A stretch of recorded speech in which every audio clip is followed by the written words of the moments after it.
रव्यापासून थोडासा वेगळा नाश्त्याचा पदार्थ बनवणार आहे। त्याच्यासाठी मी 1 कप दही घेतले। आता हे आपण टोपात टाकून घेऊ।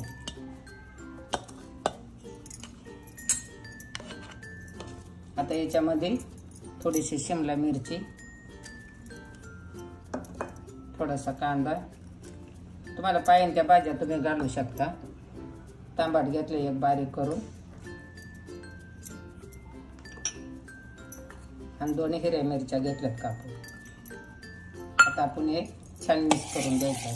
आता हे दह्यामध्ये छान हलवून घेतोय। आता आपण याच्यामध्ये 1 वाटी रवा टाकू। आता हे 1 वाटी रवा घेतलेला आहे, ही वाटीत टाकून घेते 1 कप।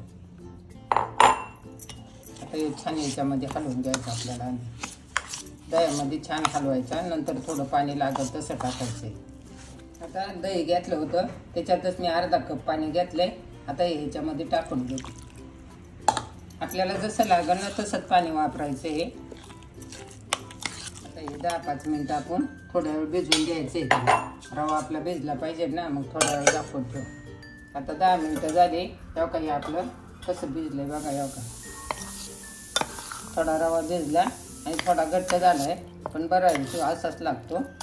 तुम्हाला लागलं थोडंसं पाणी टाकू शकता, तुमचा जाड रवा असेल तर, पण माझा रवा पातळ आहे त्याच्यामुळं हे छान भिजलंय। आता आपण त्याच्यामध्ये थोडीशी जिरा पावडर टाकू। मी त्याच्यात थोडंसं जिरं टाकते। आता आपण जिरा पावडर टाकली, थोडासा चाट मसाला टाकू आणि आपल्याला चवीप्रमाणे मीठ टाकायचं आहे। आपण इथे थोडीशी कोथिंबीर टाकून घेऊ।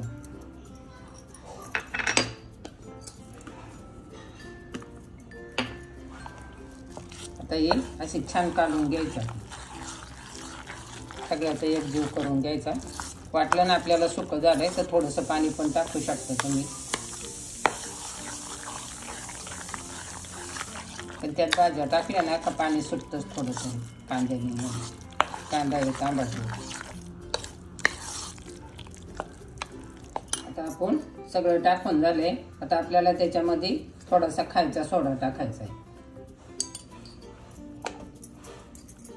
त्याच्यावरून थोडंसं पाणी टाकायचं आपल्याला, नाही त्याचा एकजीव होऊन जातो। आणि असं चांगलं हलवायचं। आणि जेव्हा करायचं असेल ना तेव्हा सोडा टाकायचा, अगोदर सोडा टाकायचा नाही। असं छान हलवून घ्यायचं एक साईडने। आपण गॅस चालू केलाय, त्याच्यावर आपण फोडणीची पळी आहे ना ती ठेवून घेतली। तुम्हाला जर बारीक छोटी कढई असेल ना तर तेलची पण तुम्ही ठेवू शकता।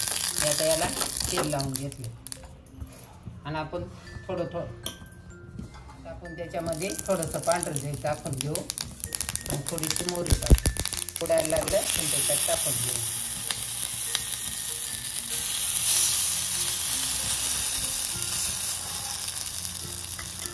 आणि त्याच्यावर आपण 2 मिनिटासाठी झाकण ठेवायचं। आपण 2 मिनिटं झाली झाकण ठेवलेलं, आपण झाकण काढून बघू। बघा असं छान झाले मस्त।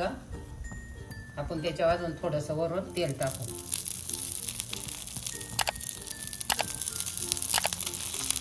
आणि आपण आता त्याला पलटी करून घ्यायची।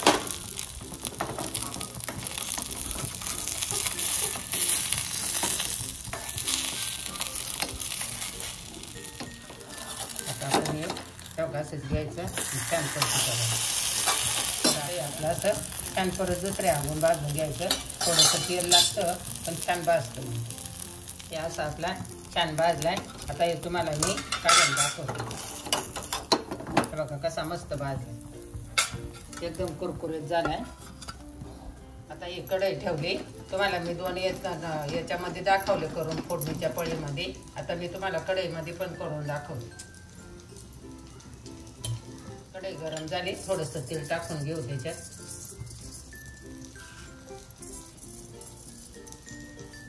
थोडीशी मोहरी टाकू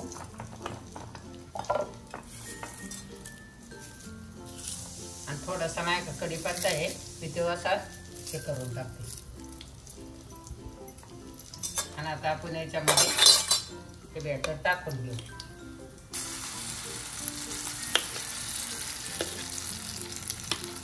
असे चमच्याने थोडं थोडं टाकून द्यायचं। गॅस मिडियम ठेवायचा, गॅस फास्ट नाही ठेवायचा, एकदम मिडियम गॅसवर करायचा.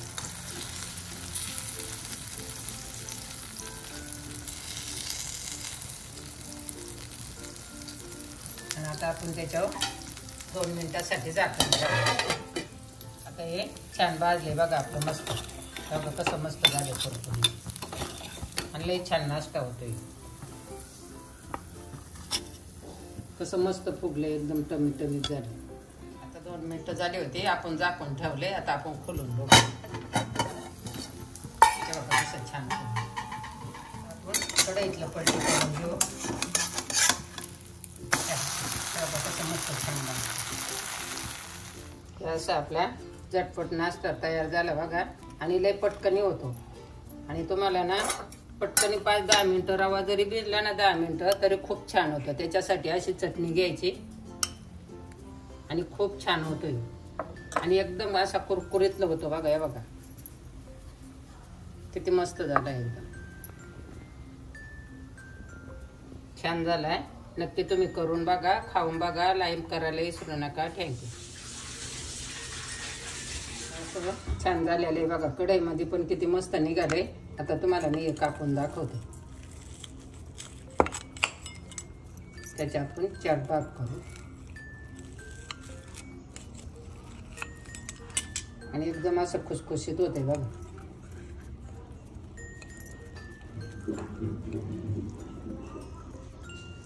बघा कसं मस्त झालं आणि छान भाजतं पण आणि लई मस्त होतं. एकदम